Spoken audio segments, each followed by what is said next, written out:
Il n'y a qu'une, c'est l'amour. Mesdames, Messieurs, bonjour. Les titres de votre 13h.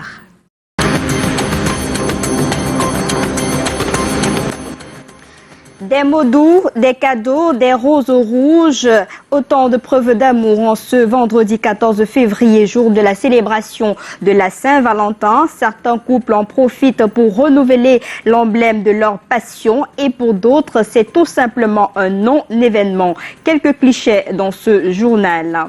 Sport volleyball, une équipe nationale féminine de moins de 17 ans en gestation au Cameroun. Près de 30 jeunes volleyeuses prennent part au deuxième groupement organisé par la Fédération camerounaise de volleyball. On en parle dans ce 13h.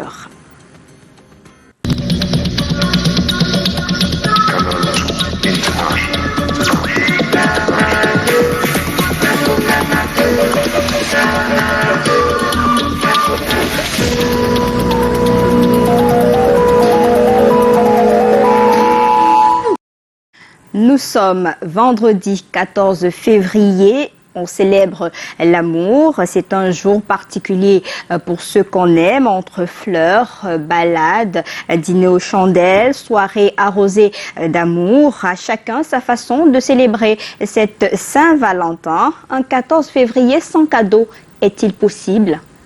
Élément des réponses, Junior Roussin, Marius Kossi. Dans ce magasin pour vêtements, Audrey Moueux est à la recherche d'un cadeau pour son amoureux. Car pour elle et pour plusieurs autres amoureux, célébrer la fête de l'amour sans cadeau est impossible. Parce qu'une Saint-Valentin sans cadeau n'est pas une Saint-Valentin. Voilà pourquoi je suis venue ici à Numéro 1 pour offrir des cadeaux à un peu tout le monde, pour faire plaisir à mon entourage, aussi à mon amoureux. C'est une manière spéciale de célébrer cette journée parce qu'en elle-même, elle est spéciale. Donc, au finish, on ne peut vraiment pas célébrer la Saint-Valentin sans un cadeau. Tout à fait normal. Donc si vraiment l'homme est à la hauteur, il faut le faire. Pourquoi pas? Ça fera aussi plaisir à la femme. Par contre, Hermine JP, mariée depuis 5 ans, dénonce ce qu'elle considère comme une arnaque déguisée. La Saint-Valentin, ce n'est pas la fête des cadeaux. Et si tu aimes vraiment ta personne, et si tu vas attendre une fois l'an pour lui donner un cadeau, la fête, c'est tous les jours, selon moi. Ce n'est pas le cadeau qui fait l'amour, en fait, il y a beaucoup d'autres choses au-delà du cadeau. Autrement dit, entre amoureux ou en famille, il existe plusieurs gestes pour exprimer son attachement. Ça peut être une phrase, une attention, n'importe quoi, mais pas forcément un cadeau. Cela ne voudrait pas dire que si vous n'avez pas de cadeau, vous devrez, n'est-ce pas, vous donner des moyens qui ne sont pas légaux pour offrir un cadeau à quelqu'un. La fête de l'amour ou la fête des amoureux, c'est ce 14 février. Et pour cela, nous vous recommandons par exemple cette poêle au symbole de l'amour qui sera bien appréciée par votre maman. Et toujours rapport avec cette célébration à Abomban dans la région de l'Est, des instruments du 14 février étaient déjà disponibles sur les espaces marchands. Malheureusement, pas d'affluence sur le terrain, avec un autre débat sur la signification même de ce 14 février. Michael Tipkio, Kizito Koumaï. Abomban se prépare pour la fête dédiée aux amoureux. Tout commence par la signification que certains donnent à cette célébration dans la ville. La Saint-Valentin, c'est d'abord une fête religieuse et elle a beaucoup d'importance pour les jeunes de 0 à 77 ans. Plus d'ailleurs des traditions de nos grands-parents, c'est le moment où les hommes exprimaient vraiment leurs sentiments envers leurs concubines. Le 14 février est une fête spéciale et autre, mais bon, c'est pour les amoureux aussi. Un chanteur ivoirien l'avait dit, le 14 février c'est une fête des amoureux et tu peux le fêter avec ton papa, que ce soit ta maman. Beaucoup ici pensent que cette fête ne mérite pas l'importance qu'on lui donne. S'il est clair que l'amour se célèbre tous les jours selon eux, pas nécessaire de lui consacrer toute une journée. Moi, le 14 février ne représente rien de bon pour moi parce que l'amour s'exprime chaque jour. On n'a pas besoin d'exprimer son amour un seul jour. L'amour se vit au quotidien. Un tour dans les marchés de la ville laisse voir quelques gadgets exposés. Les clients se font néanmoins rares jusqu'ici. Vraiment l'année dernière, bon, ça n'a pas encore commencé. parce que le 11 février passé, les élèves après le défilé avaient déjà fait un pas par rapport à cette fête. Bon, cette année, sans qu'on a, on espère qu'à la dernière minute, ça a donné quelque chose. Depuis le matin, on n'a pas encore eu de clients. Hier soir, quand même, il y a d'autres qui ont touché, qui ont promis de repasser aujourd'hui. Donc nous attendons encore. En attendant de potentiels amoureux, les commerçants se demandent si l'amour leur a tourné le dos. Très bonne question, Michael Tipkio. Et en cette période festive, l'heure est à la dégustation des mets venus de différents pays d'Afrique. Après l'Égypte, les invités conviés aux cascades du Mfundi à Yaoundé savourent déjà les délices du Made in 237 en prélude à la soirée culinaire de la Cameroun Fashion Design. Des précisions avec Delphine Fonkou Téné et Francis Ngemna. Nkeleng au couscous, ndolé et jazz avec du plantain semi-mûr ou du manioc en tubercule en complément, du nkonchap entre autres, des mets camerounais savourés par des convives, notamment des Égyptiens. J'ai connu quelques-uns, mais il y en a d'autres qui étaient vraiment nouveaux pour moi, mais je peux vous assurer que tous les plats avaient un goût vraiment exquisite. J'ai vraiment aimé le goût, la texture, et parfois même il y avait un goût un peu étrange pour moi, mais c'était toujours un goût que j'ai aimé. Cette dégustation fait suite à celle des mets égyptiens faite récemment à l'ambassade d'Égypte au Cameroun. Le buffet dressé ici aux cascades du Mfundi à Yaoundé met en exergue la particularité et la diversité culinaire camerounaise. La cuisine camerounaise est autant diversifiée que l'ensemble de ces cultures. On a vu les mets venant de toutes les aires culturelles et qui présentent tous des particularités, mais des particularités qui sont reconnues. Ce rendez-vous est en prélude à la soirée culinaire de l'événement culturel Cameroun Fashion Design. Il est question donc là de faire un échange culturel qui va permettre de bâtir des relations futures sur la gastronomie dans un premier temps et dans un second temps sur le design. Une occasion de célébration de la culture camerounaise et égyptienne. Ce sera du 27 au 29 février prochain à Yaoundé. En économie, des chiffres peu satisfaisants dans la Léquié concernant le taux d'exécution du budget d'investissement public de 2019. Ces chiffres qui dépassent légèrement la barre de 60% a fait l'objet d'un débat au cours de la 3e session du comité de suivi de ce budget. Les lenteurs administratives ont été présentées comme la cause de ce faible résultat. Des précisions avec Vanessa Mela-Kamdem. 66% taux de réalisation du budget d'investissement public dans la Léquié durant l'exercice 2019. Le comité départemental de suivi du dit budget justifie ce résultat par l'abandon des chantiers et le retard dans la passation des marchés, entre autres. Nous allons essayer de corriger ce qu'il faut corriger pour les années à venir et de voir s'il y a encore la possibilité de rehausser ce taux de manière significative. Les membres de ce comité sont unanimes sur le fait que les lenteurs administratives représentent un réel frein. Ils comptent prendre des mesures qui produiront de meilleurs résultats en 2020. Nous rencontrons tout de même quelques petits soucis au niveau des prestataires qui ont eu quelques difficultés de réalisation des projets sur le terrain. Nous avons aussi au niveau des maîtres d'ouvrage quelques difficultés de procédure. Ça fait que certains marchés ont connu un retard dans la passation. Mais tout de même, je crois qu'il y a un espoir. Il y a un espoir qu'il faut lever. C'est que malgré tous ces soucis qu'on a cités là, nous avons un taux de réalisation qui est quand même au-dessus de la moyenne. Nous sommes battus avec l'ensemble de l'équipe pour essayer de redonner vie déjà ici au centre-ville et même dans la rue, que le préfet, qui est l'autorité tutelle, l'a dit. Il a dit et nous nous sommes battus avec nos moyens, mais nous pensons qu'il y a une nette amélioration des conditions de vie. Cette 3e session du comité départemental de suivi du BIP a connu la participation des représentants des 9 communes du département. que compte la Léquié. On reparle de politique avec le double scrutin du 9 février dernier au Cameroun, en Ngong, dans la région du Nord. Les militants de l'UNDP contestent la victoire du Rassemblement démocratique du peuple camerounais et accusent Elections Cameroun et l'administration d'être complices de tripatouillage électoral. Plus de détails dans ce reportage signé Monique Naoussi Fosso, Aïssatou Bouba. Ce sont plus de 2000 militants et militantes de l'UNDP qui prennent d'assaut la rue de Ngong pour une marche de revendication ce vendredi dans la région du Nord. Ils disent être convaincus de leur victoire au municipal au soir du 9 février dernier. Situation qui se produit.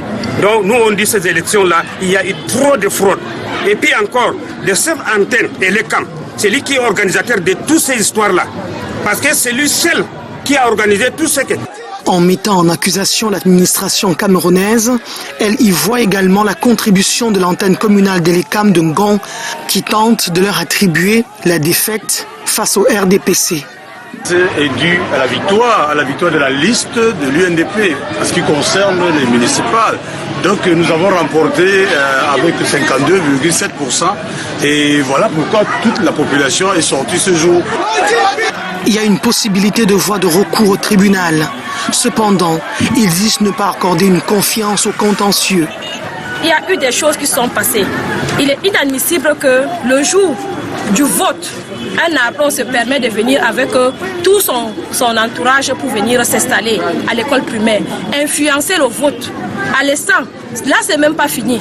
Un conseiller qui se permet de prendre les gars de moto et payer, envoyer en brousse pour ramener les électeurs. À la longue surprise, les militants du RDPC ont envoyé leurs membres avec 18 cartes électeurs qui étaient venus dans le bureau de vote A de l'AIND Karewa.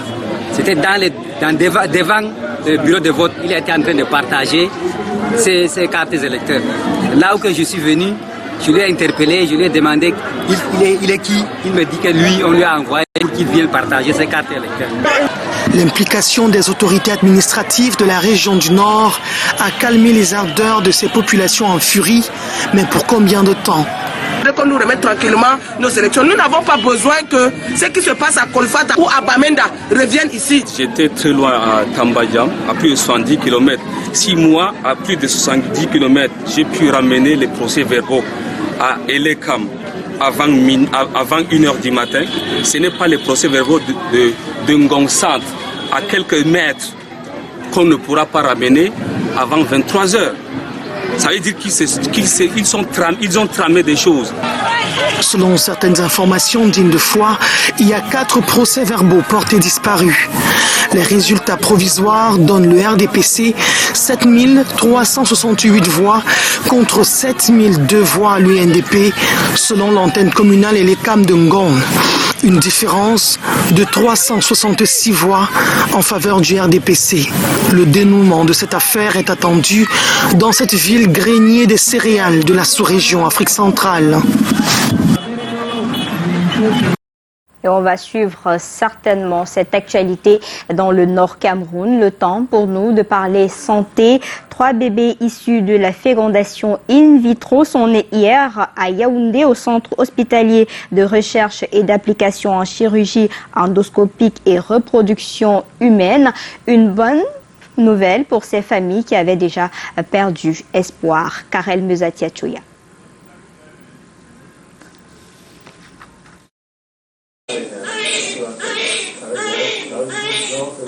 Premier cri des premiers bébés de l'année 2020, nés par césarienne à l'issue d'une fécondation in vitro, implémentée ici au centre hospitalier de recherche et d'application en chirurgie endoscopique et reproduction humaine.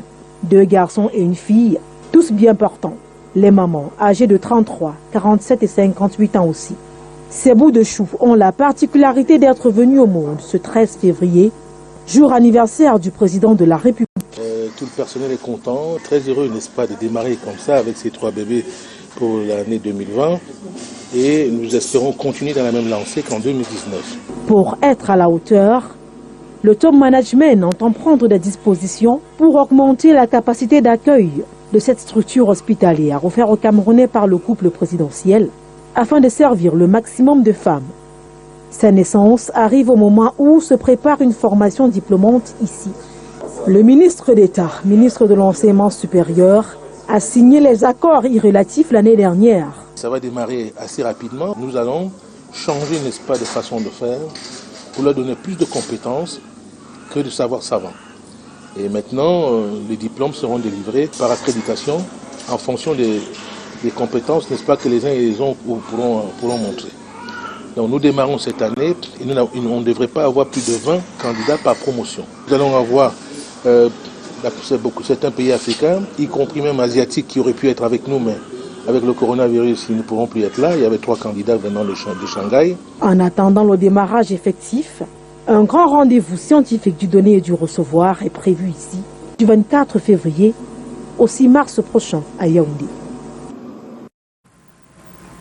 Et puisqu'on parle de Paul Biya, le chef de l'État a soufflé sur 87 bougies hier 13 février. À l'occasion de cet anniversaire, une cérémonie a été organisée au Palais des Congrès à Yaoundé. Plusieurs membres du gouvernement ont pris part à cette célébration présidée par le secrétaire général de la présidence de la République, Ferdinand Ngongo, représentant personnel du chef de l'État. De nombreux jeunes ont répondu présent. Le chef de l'État, à travers Ferdinand Ngongo, salue le courage, l'ingéniosité et la volonté dont les jeunes font preuve au quotidien. Tous ont été invités à être disciplinés et consciencieux dans tout ce qu'ils entreprennent. C'est le message de Paul Biya hier 13 février, jour de son anniversaire. On parle sport à présent. Près de 30 jeunes volleyeuses ont pris part au deuxième groupement organisé par la Fédération camerounaise de volleyball à Yaoundé. Il était question de mettre sur pied une équipe nationale féminine de moins de 17 ans. Alain Ghislain Kanga.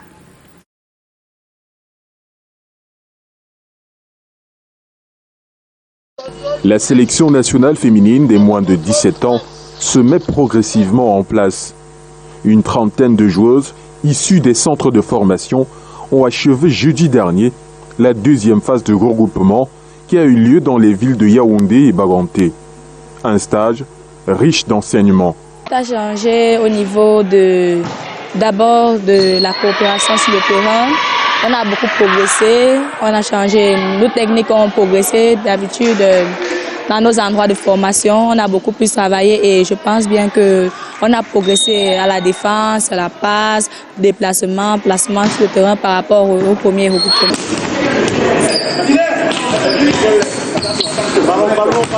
Pendant 5 jours, les stagiaires ont travaillé sur les postures d'attente de balles en manchette, les roulades, le service, la réception et l'attaque. Un travail conduit par Michel Chadeux et Donald Souffon à Yaoundé et Émile Tonton et Romaric Foucault à Baganté. Le groupe de Yaoundé a achevé sa préparation en participant à un tournoi organisé à l'école américaine au quartier Odia. Elle se prépare pour la prochaine Coupe d'Afrique des Nations de leur catégorie.